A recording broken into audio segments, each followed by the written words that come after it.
नमस्कार दोस्तों, BS Bharat classes में आपका स्वागत है। दोस्तों आज हम डिस्कस करेंगे क्लास 10th ज्योग्राफी का जो आपका चैप्टर फर्स्ट है भारत संसाधन में उपयोग, उसी का अंतिम पार्ट है दोस्तों यह। ठीक है ना। तो अंतिम पार्ट को जो है हम लोग अच्छा से देखेंगे और देखेंगे कि इसमें से कौन कौन प्रश्न पूछने लायक है और पूछेगा। हम सारे प्रश्न को एक लाइन से डिस्कस करेंगे। और अगर आपको इस वीडियो का PDF चाहिए तो टेलीग्राम से जुड़ जाइए और वहाँ पे आपको हम PDF प्रोवाइड करवा देते हैं। ठीक है दोस्तों। तो आपने इससे पहले काफ़ी वीडियो देखा, अच्छा प्यार दिया आप लोगों ने। मैं भी आप लोगों के लिए मेहनत काफ़ी कर रहा हूं, तो आप लोग भी सपोर्ट कीजिए, चैनल को अच्छा से आगे बढ़ाइए। तो देखिए दोस्तों, क्या नाम है चैप्टर का, इससे बहुत क्वेश्चन पूछता है। देखिएगा, शक्ति, ऊर्जा एवं संसाधन। क्या है? शक्ति, ऊर्जा एवं संसाधन अंतिम है, अंतिम खंड है, पार्ट है। ठीक है ना। इसके बाद दूसरा पार्ट पे दूसरा चैप्टर चालू करेंगे। देखिए, ऊर्जा क्या है? कार्य करने की क्षमता को ऊर्जा कहा जाता है, जिसका SI मात्रक जूल होता है। ऊर्जा का SI मात्रक क्या होता है? जूल होता है। हमारे दैनिक जीवन में नितांत यानी आवश्यक है कि इसके बिना किसी भी प्रकार का क्रिया संपन्न नहीं होती है। यानी कि ऊर्जा के बिना दुनिया में हम लोग के जीवन में जो है किसी भी प्रकार की जो है क्रिया संपन्न नहीं होती है, ठीक है ना। ऊर्जा के स्रोत, देखिए ऊर्जा के स्रोत कौन कौन है? तो ऊर्जा के स्रोत जो है प्रमुख दो स्रोत है।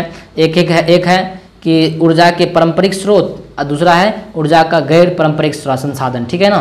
तो ध्यान दीजिए, ऊर्जा का जो पारंपरिक संसाधन होता है क्या होता है? वैसा संसाधन जो काफ़ी लंबे समय तक मानव की सेवा में आ रहा है तथा इसका उपयोग जो है हम लोग क्या कहते हैं व्यापक रूप से क्या कहते किया जाता है। ठीक है ना। जैसे उसके बाद ऊर्जा के गैर पारंपरिक स्रोत क्या होता है? देखिए, वैसा संसाधन जिसका पूर्ण निर्माण किया जा सके तथा उपयोग बार बार किया जाता है। ठीक है ना, परंतु इसका व्यापक उपयोग नहीं किया जाता है, उसे क्या कहते हैं हम लोग? ऊर्जा का गैर परंपरागत स्रोत। यानी देखिए, अब पूछेगा कि ऊर्जा का परंपरागत संसाधन क्या होता है, स्रोत क्या होता है, तो ध्यान से देखिए, बहुत अच्छा पॉइंट है। और देखिए यहाँ से क्वेश्चन बनेगा, आपको लिख लीजिए, यहीं से क्वेश्चन रहेगा ऑब्जेक्टिव में। ठीक है, यहाँ से। तो ऊर्जा का पारंपरिक संसाधन कहते हैं तो जैसे जीवाश्म हो गया, जीवाश्म ईंधन हो गया, कोयला, जीवाश्म ईंधन, कोयला, पेट्रोलियम, प्राकृतिक गैस, ठीक है ना, जल, विद्युत, परमाणु ऊर्जा, ये सभी। देखिए, जीवाश्म जो है पृथ्वी के अंदर है। ठीक है, पृथ्वी से तो कोयला, ये सभी, पेट्रोल, प्राकृतिक गैस, ये सभी जो है क्या है? ये सभी ऊर्जा का जो है कौन संसाधन है? परंपरागत, ये परंपरा से है, बहुत दिनों से ये है। ठीक है ना। और सौर ऊर्जा जो है, पवन ऊर्जा हो गया, नाभिकीय ऊर्जा हो गया, तरंग ऊर्जा, ये सभी मानव बनाया है। ठीक है ना। और ये सब मैन मेड है, ये सभी जो है ना हम लोग इसका जो है आविष्कार किए, बनाए हैं इसको, सौर ऊर्जा सबको, पवन ऊर्जा सबको। ठीक है ना।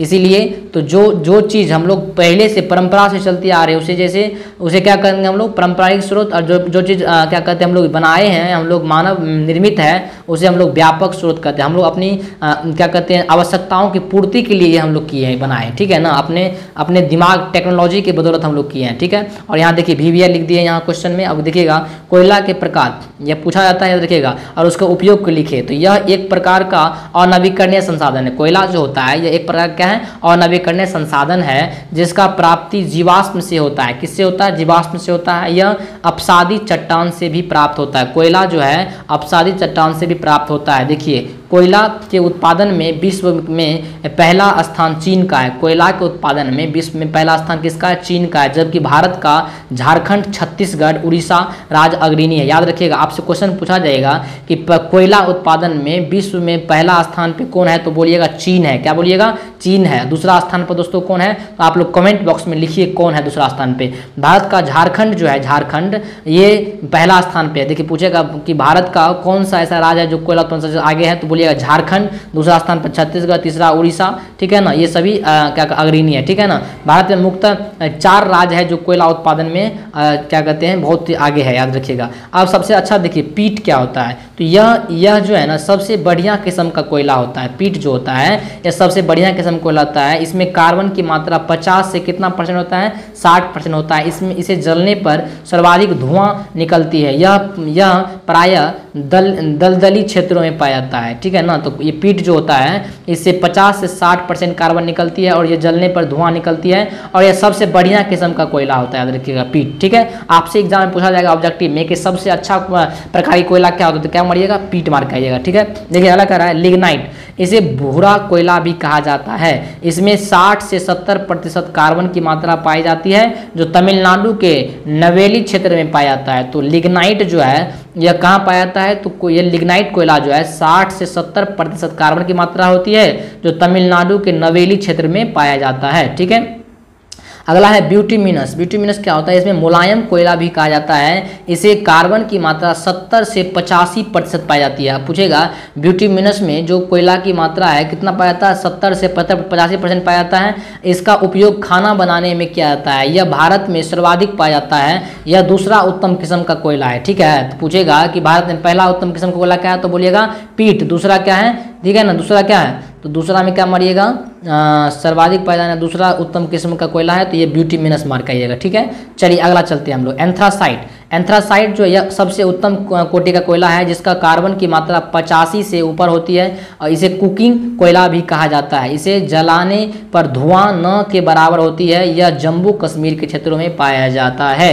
ठीक है, अब उपयोग इसका देखिए, कोयला का उपयोग हम लोग खाना बनाने में भी करते हैं। ठीक है, और क्या करते हैं? खाना बनाने में करते हैं, विद्युत उत्पादन में करते हैं। ठीक है, कल कारखाना में विस्तार में करते हैं, चिमनी भट्ठा में करते हैं, धातु को गलाने में करते हैं। अगला है उपयोगी स्तर पर आधार पर ऊर्जा कितने प्रकार के होता है? देखिए अगला क्वेश्चन क्या कह रहा है, उपयोगी के स्तर के आधार पर ऊर्जा कितने प्रकार का होता है? तो उपयोगी स्तर के आधार पर ऊर्जा जो है 2 प्रकार का बांटा गया है। ठीक है ना, पहला क्षय ऊर्जा। ऊर्जा वैसा ऊर्जा जिसका एक बार उपयोग में लाने के बाद वह नष्ट हो जाता है, उसे जिसे क्षय ऊर्जा कहते हैं। जैसे कोयला हो गया, खनिज तेल हो गया। ठीक है, तो क्षय ऊर्जा क्या होता है? तो वैसा ऊर्जा जिसका वो एक बार उपयोग करने पर वह क्या हो जाता है? नष्ट हो जाता है। क्षय ऊर्जा कहते हैं, जैसे कोयला, खनिज तेल। ठीक है, अगला कह रहा है अक्षय ऊर्जा। तो वैसा ऊर्जा जिसका उपयोग बार बार किया जाता है अक्षय ऊर्जा कहलाता है। जैसे विद्युत शक्ति, सौर ऊर्जा सब अक्षय ऊर्जा होता है। ठीक है, भारत का प्रमुख परमाणु विद्युत गृह क्या होता है? देखिए तारापुर जो है एशिया का सबसे बड़ा विद्युत परमाणु गृह है। ठीक है, जो कहाँ पड़ता है? महाराष्ट्र में है। ठीक है, नरोरा परमाणु जो है विद्युत गृह जो है कहाँ पे है? ये यूपी में है। ठीक है, क्या कह रहा है? कटपारा है जो ये गुजरात में। ठीक है, इसको देख लीजिएगा, अच्छा से नाम भूल रहे हम। क्या कहते हैं? कन नाम ऐसा है ना, कुंडनकुलम जो है तमिलनाडु में है। क्या है? रावतम भट्टा जो है राजस्थान में है। कलपक्कम जो है तमिलनाडु में। कैसा जो है कर्नाटक में। उधर का नाम ही ऐसा होता है, अजीब टाइप का होता है। ठीक है ना, कोई बात नहीं है। ऊर्जा के गैर स्रोत किताब में दिया हुआ, आप वहाँ से नोट कर लीजिएगा, बुक से भी देख करके। ऊर्जा के गैर परमाणु स्रोत के प्रकारों को वर्णन कीजिए। पवन ऊर्जा। ठीक है, पवन चक्की के सहायता से उत्पन्न की जाती है। पवन ऊर्जा जो है ना किसके सहायता से उत्पन्न की जाती है? तो पवन ऊर्जा जो है पवन चक्की की सहायता से उत्पन्न की जाती है। इसमें गतिज ऊर्जा को विद्युत ऊर्जा में बदलाता है। पूछेगा पवन चक्की में किसको किस बदला जाता है? तो बोलिएगा कि गतिज ऊर्जा को विद्युत ऊर्जा में बदला जाता है। ठीक है ना, जिसका उपयोग ग्रामीण क्षेत्रों में किया जाता है। भारत का अग्रणी राज्य राजस्थान, गुजरात, महाराष्ट्र, कर्नाटक, उड़ीसा है। ठीक है ना, ये सब में। ठीक है, अगला है सौर ऊर्जा। सौर ऊर्जा क्या है? सूर्य के किरण से प्राप्त होने वाली ऊर्जा को सौर ऊर्जा कहा जाता है। किसके? सूर्य की किरण से जो प्राप्त ऊर्जा उसे क्या कहते हैं हम लोग? सौर ऊर्जा कहते हैं। इसमें सौर सेल के निर्माण में सिलिकॉन का प्रयोग किया जाता है। सौर ऊर्जा को विद्युत ऊर्जा में बदल दिया देता है, जिसका उपयोग हीटर, कूलर, खाना बनाने, सिंचाई करने में किया जाता है, याद रखिएगा। ठीक है, अगला है बायोगैस। बायोगैस क्या होता है? देखिए बायोगैस ऊर्जा का वह रूप है जिसका निर्माण जीव जंतुओं के गोबर, मल मूत्र, कूड़ा करकट, सड़े गले वनस्पति तैयार करने में की जाती है। इसमें मुख्य रूप से मीथेन गैस पाया जाता है। ठीक है, अगला है भूतापीय ऊर्जा। पृथ्वी के भूगर्भ से प्राप्त ऊर्जा को भूतापीय ऊर्जा कहा जाता है। इसमें ज्वालामुखी क्रिया दौरान लावा, राख, मैग्मा बाहर निकलती है तो विशाल मात्रा में ऊर्जा मुक्त होती है। जोड़ीय ऊर्जा। समुद्रों में ज्वार से उत्पन्न ऊर्जा को जोड़ीय ऊर्जा कहा जाता है। ठीक है, यह गुजरात के कच्छ और खंबात की खाड़ी से प्राप्त होता है। ठीक है, अगला है तेल शोधक कारखाना। देखिए बरौनी तेल शोधक कारखाना जो है कहाँ पे? बिहार में है। डिगबोई जो है ये सबसे प्राचीन तेल शोधक कारखाना जो असम में है। मथुरा तेल शोधक कारखाना उत्तर प्रदेश में है। हल्दिया जो है ये पश्चिम बंगाल में है। गुवाहाटी तेल शोधक कारखाना असम में है। और क्या कहते ट्राम्बे जो है सबसे बड़ा तेल शोधक कारखाना है जो कहाँ है? मुंबई में, याद रखिएगा। और एक ऑब्जेक्टिव में पूछ देगा, आपसे एग्जाम पूछेगा कि बरौनी तेल शोधक कारखाना कहाँ है, बताइए। तो ऑप्शन बनेगा बिहार, और क्या कहते हैं असम, उत्तर प्रदेश, तो पश्चिम बंगाल क्या मारिए? बिहार मार करिएगा। ठीक है, और यह कमेंट कीजिए कि ये जो बरौनी में जो तेल शोधक कारखाना है किस देश की सहायता से यहाँ स्थापित किया गया, बताइए कौन सा देश ने यहाँ स्थापित किया है, बताइए उसका नाम हमें। ठीक है,